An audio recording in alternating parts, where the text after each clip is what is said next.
Hello, MJ Clemenco here, psychotherapist and life coach. Tonight I'd like to talk a bit about adolescence. Adolescence is the last childhood stage of development, and it's a time when it's the child's job to separate and individuate from their family of origin. That's why so many teenagers often feel so oppositional. And it's a difficult time for parents because that's a time when you have to hold that container. Your adolescent will let you know that they know everything, they can do everything, they don't need your help. Uh, and that's what they want to feel. And that is actually what they do feel. But they're not ready to be independent. They are ready to have some freedom. But it is your job to hold that container and keep some rules firm so they can thrive. If you just give up, and say, I'm not going to keep fighting you, or you just go the easy way because you don't want to bother, it isn't going to be good for your child. They're not ready. They're just exploring. They're trying to figure out who they are. And they still need you, even though they will treat you oftentimes as if you're the last person in the world they need. One thing I hear from adolescents frequently is that their parents don't want to talk to them, don't want to be with them. Sometimes I hear their parents don't like them.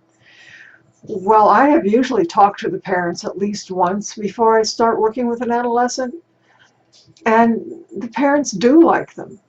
Very frequently, I don't hear complaints from parents. They're worried about their child because they think their child may be depressed or something like that, anxious.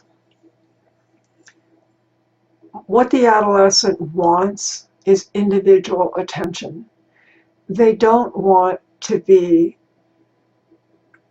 spoken to by both parents at the same time. They don't, for them, getting attention from a parent means not the whole family. They don't want to go on a family outing and then have the parent feel like, oh, well, I've spent time with you. It may be difficult because most parents are working, but it's very important to find individual time to spend with your child. That would mean mom or dad uh, at, at different times spend the time with their child. And even if you feel like you just don't have time, it's a very important thing for you to do. If you take your child to a movie alone, don't take your partner with you. I know it's tempting to kill two birds with one stone. Don't take both kids or all the kids.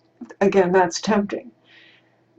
When teenagers tell me their parents don't hear them, don't listen to them, don't like them, what's usually happened is the teenager has rebuffed the parent in some way.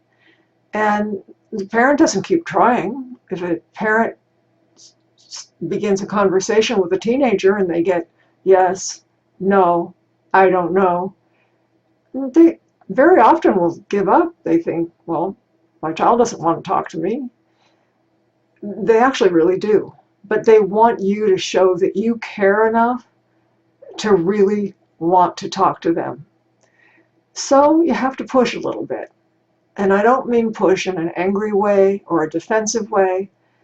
Even when your child gets snippy or defensive, don't go there. You're the adult. They're going through a very important developmental stage. You have to maintain the rules. You have to begin giving them some freedom, but not too much. The ability to make some choices. Hold them accountable for their grades and their behavior, and know where they are all the time, even if that's difficult to do. I wouldn't be seeing teenagers if parents knew where they were all the time, and that's a fact. So when you have a difficult teen, or you try to talk to your not difficult teen and they don't appear to be interested in talking to you, know that they really do want to talk to you. But they want to know that they're special. They want to know that you care enough to make that extra effort. So if you take them out for an ice cream by yourself, or you take them to a movie, you can talk on the way there and on the way back. Mom can do it one time, and the next week dad can do it, or maybe it can only be done twice a month, one time by each parent. What is very important is for your teenager to feel valued by you, even when you don't feel valued by them.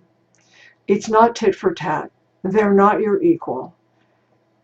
They will act like they're your equal. They will tell you that they are your equal. They will tell you that they can take care of themselves. They will tell you they don't need you. Nothing can be farther from the truth. This is a time in life when they're finding out who they are. They need to separate from their family of origin, and they need you. They need unconditional love, some firm rules, some expectations and responsibilities. But most of all, they need to know that you, as an individual parent, are sincerely interested in them. And when they give you a hard time, don't fight with them. Be patient and know that it's a phase that passes. And when it's over, you'll wonder how you survived it. And they will be very nice and loving adults because you were good to them. Good night.